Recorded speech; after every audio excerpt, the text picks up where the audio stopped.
comme cela s'est fait dans la plupart des pays affiliés à l'Organisation internationale des institutions supérieures de contrôle des finances publiques (INCOSAC). Elle est aussi une obligation assignée à l'IGE par le décret D 2018-246 PRG SGG du 10 octobre 2018 portant attribution, organisation et fonctionnement de l'inspection générale d'État. Ce rapport, deuxième du genre, est une preuve éloquente de la volonté des autorités du Comité national de rassemblement pour le développement CNRD de rendre transparente la lutte contre la mauvaise gouvernance, les détournements des deniers publics et la déperdition des ressources.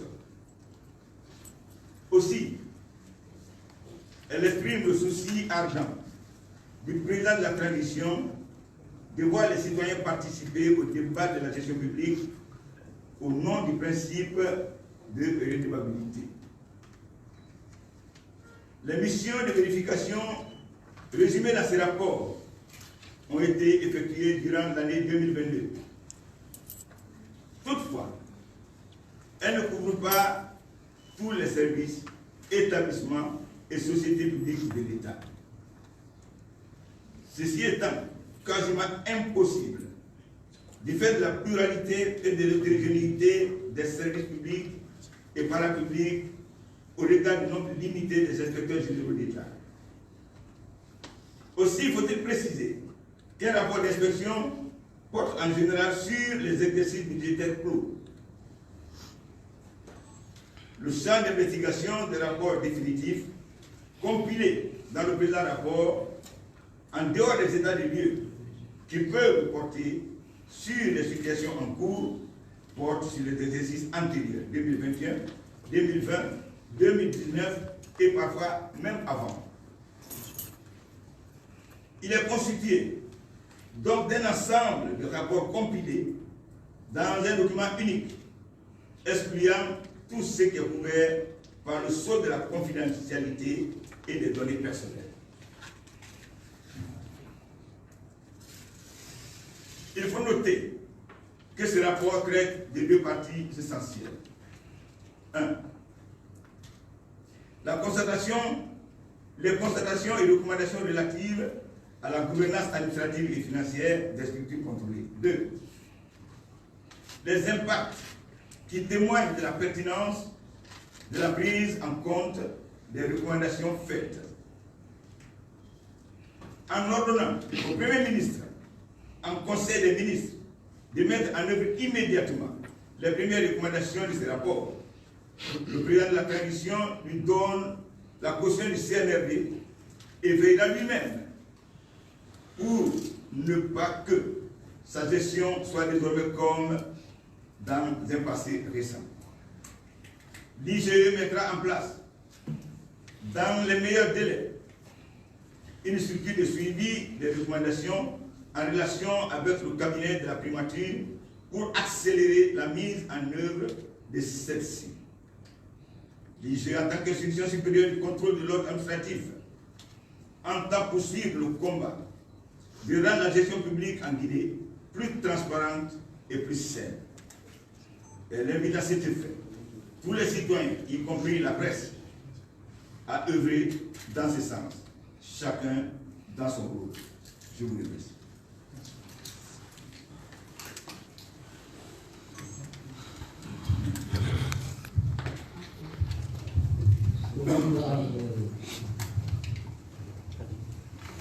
Le communiqué de presse qui avait été prévu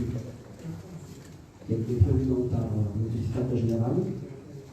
Vous avez, si vous avez bien suivi cette lecture, des éléments informatifs, non pas des moindres, qui ont été donc évoqués dans ce communiqué de presse. Il vous le dira avec un peu plus d'aisance. Depuis la création de cette entité, en tout cas dans le format auquel nous avons assisté lors de la remise du rapport au chef de l'État, c'est donc une première dans l'histoire de notre pays qu'un rapport soit fait avec un tel sérieux, un tel travail, est remis solennellement au chef de l'État. C'est donc la première fois. Mais il en a enregistré 2. Le premier, c'était l'année dernière, et le second, cette année. Donc, c'est à l'actif de nouvelles autorités qui font donc de la lutte contre la corruption une priorité. À présent, je sais que les questions ne manqueront pas. Pour tous ceux qui veulent poser des questions, Fatoumata Tournois se tient donc à votre disposition pour permettre au vérificateur général et à ceux qui l'accompagnent de vous donner plus de clarification. Merci. Bonsoir docteur. Bonsoir. Je suis Madi Bangoura. Je travaille pour le site guinénews.org. J'ai une question assez basique. Comparativement au premier, quelle particularité a ce rapport sur l'état de la gouvernance et la réduction des comptes produits par l'IGE? Merci. Je voudrais vous dire merci, M. Bangoura. Docteur, si vous vous sentez mieux à l'aise assis, faites-le. Non, Je pense que ça prendra peut-être un peu de temps. C'est pas grave. Ça vous rappelle un peu l'église. J'y suis habitué. D'accord, merci.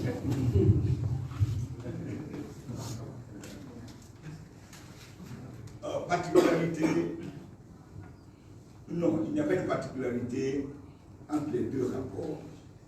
Rapport sur l'état de la gouvernance 2021 et rapport sur l'état de la gouvernance 2022.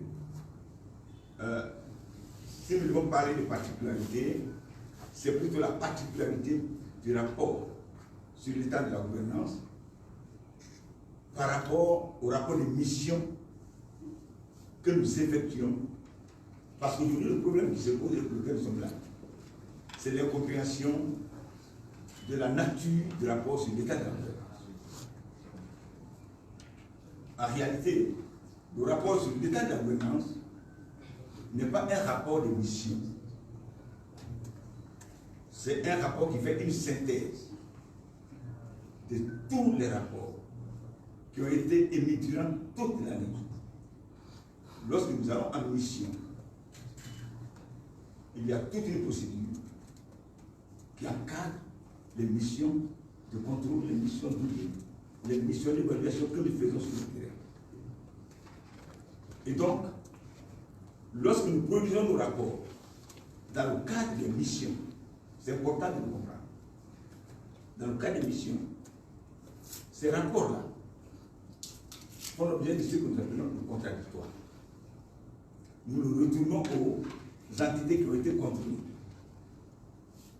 Ils le lisent, ils apportent des éclaircissements, ils défendent certains éléments contenus dans le rapport et ils nous retournent leurs observations. Lorsque nous sommes convaincus, nous en tenons compte. Et lorsque nous ne sommes pas convaincus, nous n'en tenons pas compte. Ça, c'est les rapports de mission. Et ces rapports-là sont tous destinés au chef de l'État.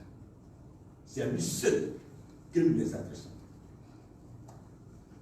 Évidemment, l'entité qui a été contrôlée en reçoit également une copie. Maintenant, le rapport sur l'état de la gouvernance et la réduction des comptes. Ce rapport-là, comme je l'ai dit au début, c'est une synthèse de tous les rapports de mission qui ont été déjà adressés au chef de l'État. Il a eu le temps de la prise connaissance. Et, en fin d'année, nous lui faisons un rappel des points saillants contenus dans tous nos rapports à l'intérieur du rapport sur l'état de la gouvernance. Donc, ce n'est pas un nouveau rapport, c'est une synthèse d'anciens rapports. Alors, la question que se pose aujourd'hui, beaucoup se pose la question, pourquoi ce rapport-là, et il y a tellement de questions qui se posent, tellement de questions qui se posent. Est-ce que dans ce rapport, nous avons parlé d'une période 2022, alors qu'à l'intérieur du rapport, c'est plusieurs années. Pourquoi le rapport n'a concerné que la gestion passée et et pas la question présente. Ce sont les questions qui se posent et pour lesquelles nous sommes là pour répondre. Comme première réponse, nous avons effectué ce travail en toute indépendance.